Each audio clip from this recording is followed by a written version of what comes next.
প্রথম কথা বলছি, 2 বছর আগে যদি মোবাইল কেনা থাকে তাহলে আমরা নতুন মোবাইল কিনবো না, কিন্তু তা না। আমরা বলেছি কথাটা ঠিকই, কিন্তু আমরা বলেছি যার কাছে মোবাইল আছে তা আমরা আর মোবাইল কিনবো না। 5,200 টাকা মাইনে পাই, বাজারে প্রথম সজনে ডাঁটা, ফুলকপি, নিম পাতা, ধনে পাতা উঠলে একবার করে দাম করি, ঘুরে চলে আসি, কিনতে পারি না, আমরা আবার নতুন মোবাইল কিনবো। এটা কি করে সম্ভব? বছর বছর মোবাইল কিনবো, দুটো মোবাইলের রিচার্জ কি করে ভরবো?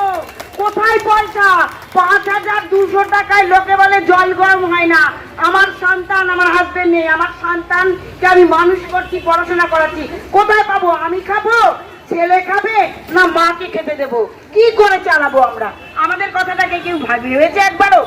একটা মোবাইল রিচার্জ করতে করতে আমাদের, তাহলে আমরা তোদের টাকাটা দিয়ে দেব। এইভাবে আমাদের জীবন চলছে।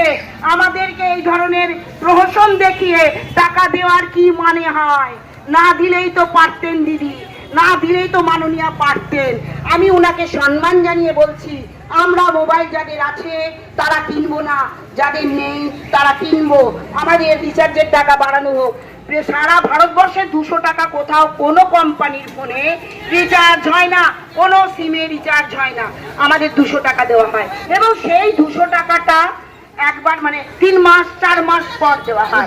হ্যাঁ, 1 মাস 2 মাস 3 মাস 4 মাস পর আমাদের সেই টাকাটা দেওয়া হয়। বকেয়া ইনসেন্টিভ নামে ইনসেন্টিভ 5,200 টাকা দিয়ে সরকার ঘুমিয়ে থাকে, আমরা সাম্মানিক পাই। কিন্তু 5,200 টাকা দিয়ে আমরা যখন একটা মাকে প্রেগন্যান্সি আসার সময় তার হাজবেন্ড জানে না, তার শাশুড়ি জানে না, শ্বশুর জানে না, সে বলে কেমন লাগছে, তখনই আমরা তাকে বলি কি তোমার কি অসুবিধা হচ্ছে, তাকে বাড়িতে টেস্ট করায়, প্রথম আমরা ডিক্লেয়ার করি এ মা হতে চলেছে বাড়িতে। অথচ সেই মাটাকে জন্ম বাচ্চা দেবে সেই থেকে শুরু করে একবারে আপ টু বাচ্চা 5 বছর অবধি যখন আমরা তাদেরকে সমস্ত পরিষেবা দিই, সেই যে এসে তাদের বাড়িতে কটা ইট আমরা মোটামুটি গুনে ফেলতে পারি, তাদের বাড়িতে কোথায় কি আসবাবপত্র আছে আমরা বলতে পারি, তাদের রাস্তায় কটা মুরগি হাঁটে আমরা সেটা বলতে পারি, কটা রিক্সাওয়ালা দাঁড়িয়ে থাকে বলতে পারি, কটা লোক চায়ের দোকানে বসে থাকে বলতে পারি। আমাদের মোটামুটি সেই জায়গাটা মুখস্থ হয়ে যায়, অথচ সেই ইনসেন্টিভ আমরা 4 মাসেও পাই না। তাহলে এই প্রহসন গুলো আমাদের সঙ্গে কেন হচ্ছে, কেন হবে? জবাব চাই, জবাব দাও। তারপরে এরপরে হচ্ছে দিনের ওই যে 10 টাকা করে যেটা জমা দিতে বলছেন, সেই 10 টাকা করে সি ব্যাগ, সেই 10 টাকা করে যার হাই প্রেশার সুগার আছে সেগুলো দিচ্ছি। কখনো বলছে 80টার কমে হবে না, কখনো আবার বলছে কেন দিচ্ছ এত চলবে না। তো আমরা কি ফুটবলের মতন একবার এদিকে মারবে একবার ওদিকে মারবে? আমাদের কি এভাবে চলবে না? আমরা চলতে দেব না, দেব না। আমরা মেলাতে কারা যাবে? আশা দিদিরা। হসপিটালে কারা যাবে? আশা দিদিরা। আমরা এসএসসি পর্যন্ত, আমি আমার বলছি আমার নতুন বোনেদের যারা আমার সন্তান তুল্য, তারা কেউ ডবল এমএ আছে, কেউ এমএসসি আছে, কেউ মাস্টার্স আছে, তারা সবসময় এক একটা স্কলার নেই। আমার সুকান্ত পল্লী, আমি যেখানে চাকরি করি যে সেন্টারে, সেই সেন্টারে এক একটা মেয়ের একাডেমিক কোয়ালিফিকেশন দেখলে কেঁপে যেতে হয়। সেই মেয়েরা এই চাকরি করতে বাধ্য হচ্ছে, কিছু পাচ্ছে না। হ্যাঁ, হয়তো অনেকে বলে হাজবেন্ড ভালো কাজ করে, আরে বাবা আমার নিজের অস্তিত্ব, আমার ছেলে পিএইচডি হতে পারে, প্রফেসর হতে পারে, আমার তো একটা নিজস্ব অস্তিত্ব থাকবে। অমুকের মা, অমুকের বউ, আর কখন আজকালকার মেয়েরা ভাবে বাঁচবে। আশা করি ঠিক আছে, দেখছি ওকে ভালো চাকরি করি, আমরা সমাজের সেবা করি। কিন্তু আমাদের কিভাবে হয়রানি করে?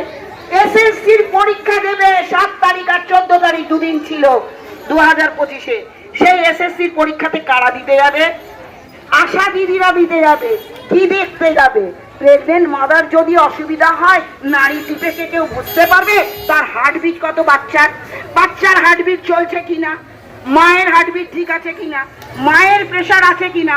সেই মাটা যদি কোনো রকম কিছু হয়, ডিসপয়, তাহলে কাকে ধরবে? আশা দিদিরা। আশা দিদিরা কি ডাক্তার? তাই যদি হবে তাহলে দুয়ারে দুয়ারে আমাদের সময়, আজ থেকে 25 বছর আগে এই প্রজেক্টে আমরা বাড়ি বাড়ি 2 টাকা তুলতাম, তখন বলতো 2 টাকা দিদি, এখন প্যাচ বিক্রি করি, বলে প্যান্ট বিক্রি করা দিদি। এইভাবে আমাদের নাম বদলাচ্ছে। এইসব আমাদের দিয়ে করানো চলবে না, চলবে না, একদম।